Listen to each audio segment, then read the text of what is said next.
안녕하세요. 날마다 주께로 6월 27일 말씀 묵상 보도록 하겠습니다. 오늘 본문은 창세기 3장 14절에서 24절 말씀입니다.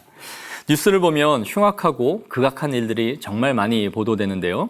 가정이 그 사건으로 인해 파괴되기도 하고 또 있어서는 안 될 극악한 범죄들이 있음에도 불구하고 때론 그 판결이 너무 가벼워서 국민들의 분노를 사기도 하는 것을 보게 됩니다. 경중을 따져볼 때 마땅히 사형이나 혹은 무기징역 정도가 나와야 하는데 너무 가볍게 형량이 나오거나 그조차도 집행유예로 풀려나는 경우들이 있습니다. 그래서 피해를 받은 가족들을 2번 상처를 주고 고통을 주는 일들이 있는데요. 그런데 성경에서도 인류 역사상 가장 끔찍한 사건이 벌어집니다. 바로 최초의 사람인 아담이 반역하여 하나님을 배반하고 왕위를 찬탈하려 한 사건이죠.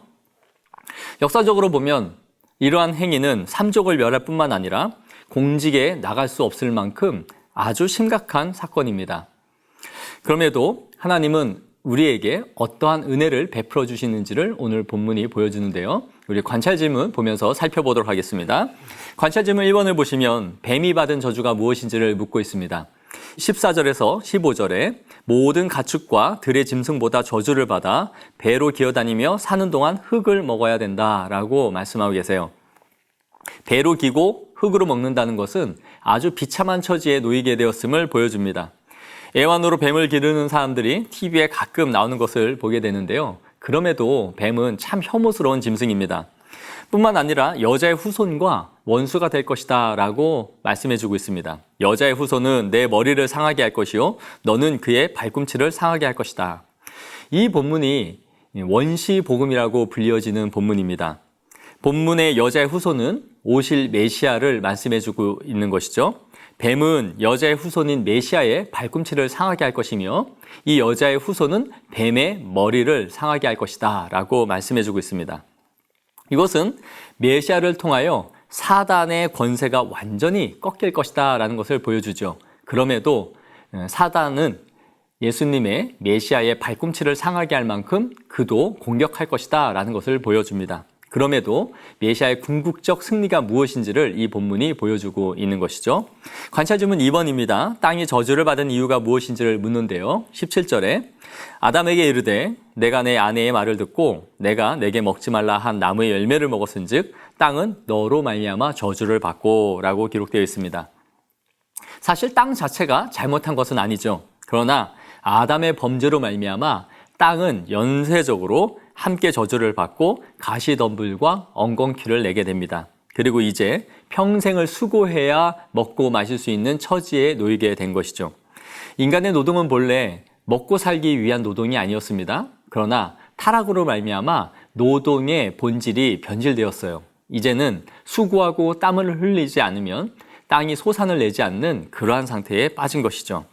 관찰질문 3번입니다. 여호와 하나님은 아담과 그의 아내를 위해 무엇을 해주셨는지를 묻고 있습니다. 21절에 여호와 하나님이 아담과 그의 아내를 위하여 가죽옷을 지어 입히셨다라고 말씀하고 있네요.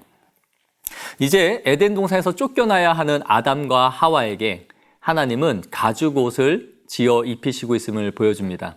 그들이 모든 자연으로부터 노출되어져 있는 위험으로부터 보호해 주시기 위해 하나님은 가죽옷을 지어 입히셨던 것이죠.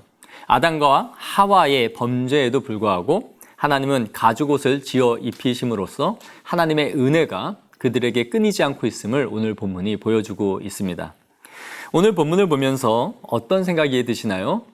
우리는 파렴치한 인간들, 정말 세상에서 존재해서는 안 될 사람들을 보면서 가벼운 판결을 받았다라고 하면서 분노하지만 사실 영적으로 보면 우리가 모두 하나님 앞에 사형을 선고받아야 할 만큼 극악한 죄인이다라는 것을 본문은 보여주고 있습니다. 그럼에도 하나님은 인간에게 계속해서 긍휼을 베풀어주고 있는 것이죠. 오히려 하나님은 저주 가운데서도 은혜로운 원시복음을 주심으로써 최후의 메시아를 통하여 우리에게 구원이 임할 것임을 말씀해주고 있습니다. 뿐만 아니라 떠나보내는 이 아담과 하와에게 가죽옷을 입혀주심으로써 제사를 통하여 우리가 속죄함을 받는 것이 무엇인지 예표적으로 보여주고 있는 것이죠. 인간의 죄에도 불구하고 하나님은 계속해서 은혜를 흘려보내주고 있는 것입니다. 즉 인간은 저주만 받고 끝이 난 것이 아니라 저주 가운데서도 생명의 길을 열어주시고 하나님의 은총이 우리에게 계속 따라오고 있음을 본문이 보여주고 있는 것입니다. 아담의 죄와 우리가 상관없이 동떨어진 사건이 아니라 우리 역시도 죽을 수밖에 없는 죄인이었다. 그러나 동일한 은혜가 우리에게 계속 있음을 보여주는 것이죠. 바울이 죄가 더한 곳에 은혜가 더욱 넘쳤다라고 말씀한 것처럼 우리의 죄가 넘쳐나는 곳에 하나님이 은혜의 복음을 계속 심겨 놓으셨음을 본문이 보여주고 있는 것입니다. 사랑하는 성도 여러분, 오늘 하루를 살아갈 때에 우리가 얼마나 큰 죄인인지, 그럼에도 하나님이 우리에게 베푸신 은혜와 은총이 얼마나 큰 것인지를 묵상하면서 하나님 앞에 더 감사해야 할 수 있는 성도들이 되어지기를 축복합니다.